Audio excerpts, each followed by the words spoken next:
বুঝতে পেরেছো? তার মানে ভালো বোঝে মানতে তখন হিন্দু মুসলমান ভাই ভাই ব্যবসার জায়গায়। তাই মমতা ব্যানার্জিরও হিজাব করা দেখে ভুলে যাবেন না। আপনার বাউরিয়ায় প্রচুর ওয়াকফ সম্পত্তি এই মমতা ব্যানার্জির দলের লোকেরা চুরি করেছে।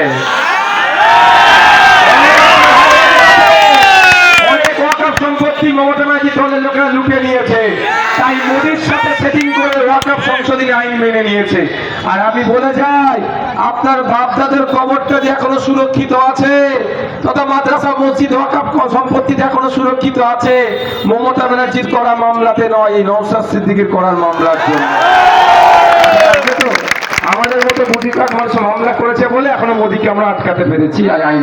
আর নাকি মোদীর হয়ে আমি কাজ করছি, মোদীজি নাকি আমাকে টাকা দিচ্ছে, আর মোদীজি নিয়ে আসা আইনের আমি আবার মামলা করে মোদীজির আইনকে বন্ধ করে দিচ্ছি।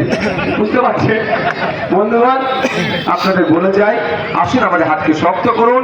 হাওড়া জেলায় নয়, পশ্চিম বাংলায় যত ওয়াকফ সম্পত্তি আছে উদ্ধার করে ওয়াকফ বোর্ডের হাতে তুলে দেবো, এই প্রতিজ্ঞাবদ্ধ হয়ে যাচ্ছি। সাথে সাথে এটাও ঘোষণা দিয়ে যাচ্ছি, আপনাদের জেনে রাখুন আপনারা, যে আপনার আমাকে জেনে রাখা দরকার, হিন্দু সমাজের মন্দিরের নামে দেবদেবীর নামে অনেক সম্পত্তি উৎসর্গ করা হয়, যেটাকে দেবত্ব সম্পত্তি বলে।